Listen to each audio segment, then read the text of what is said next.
Non, j'ai écouté attentivement les propos qui ont été tenus et ces propos, ils disent que un vaccin, bien sûr, serait accessible à tous, mais serait d'abord donné en priorité aux Américains. Et je considère que Sanofi, en tout cas, n'a pas inventé le vaccin contre l'indécence. Je vous rappelle que Sanofi, c'est quand même un groupe qui touche 1,5, qui a touché les 10 dernières années 1,5 milliard d'euros de fonds publics liés à ce qu'on appelle le crédit impôt recherche, qui l'année dernière a encore gagné près de 25 millions d'euros du CICE, qui sont aussi des fonds publics. Et donc tout ça devrait conduire quand même, quand on a financé très largement par l'argent public la recherche de Sanofi, à ce que les Français puissent disposer en priorité de ce vaccin. Sanofi est un groupe français, ses revenus en France dépendent à 80% des revenus des ressources et des dépenses de la sécurité sociale. Donc vous voyez bien, ça peut pas être le public qui paye quand c'est compliqué, et puis ensuite il n'y a plus aucune contrepartie dans le fait que la France puisse disposer de ce vaccin. Donc je considère que la polémique n'est pas close. Il suffit pas de dire que tout le monde y aura accès ensuite. Il suffit seulement de dire que qu'il n'y aura pas de priorité aux Américains. Et je considère que les propos du gouvernement sur le sujet sont des protestations, mais qui aujourd'hui ne suffisent pas. Donc j'attends de voir ce que va faire le gouvernement pour faire respecter la souveraineté, puisque Monsieur Macron nous dit maintenant que la souveraineté doit être une priorité. Que va-t-il faire concrètement pour faire en sorte que la France puisse disposer de sa propre capacité de production de médicaments? Donc pour vous, un laboratoire français doit privilégier avant tout son pays d'origine?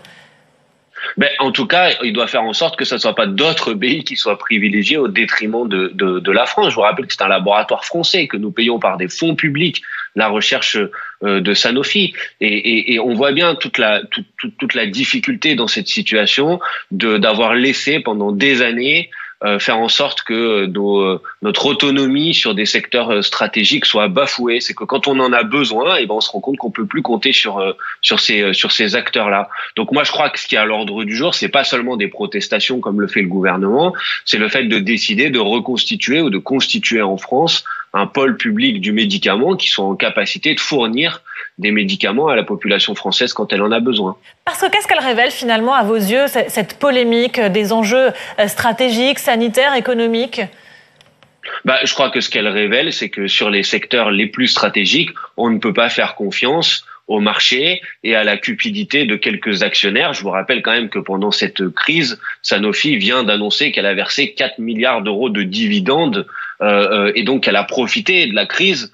Et je crois qu'elle devrait être mise à contribution de manière exceptionnelle. Mais ce qu'elle révèle, c'est que on ne peut pas faire confiance à des acteurs qui recherchent le profit pour faire en sorte qu'on puisse être fourni sur des secteurs qui sont des secteurs stratégiques comme celui de la production de médicaments. Et donc, on a besoin d'une entité publique, un pôle public du médicament qui fait que quand on est confronté à des situations comme celle dans laquelle on est aujourd'hui, on ait des capacités de production en médicaments qui nous permettent de fournir la population sans faire primer la volonté de quelques actionnaires.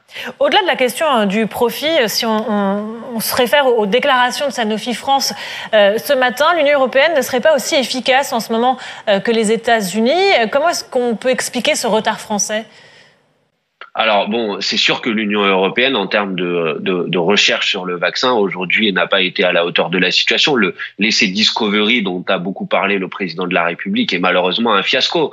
Mais néanmoins, il ne faut pas non plus tomber dans le chantage qu'essaye de faire Sanofi aujourd'hui. Sanofi s'appuie pour ça sur le fait que 30 millions d'euros ont été fournis par les États-Unis d'Amérique via en fait un laboratoire public qui a noué un partenariat avec Sanofi. Mais ces 30 millions d'euros, c'est rien par rapport aux 1,5 milliard d'euros dont je vous ai parlé tout à l'heure, qui est ce que l'État français a fourni à Sanofi à travers le crédit impôt recherche.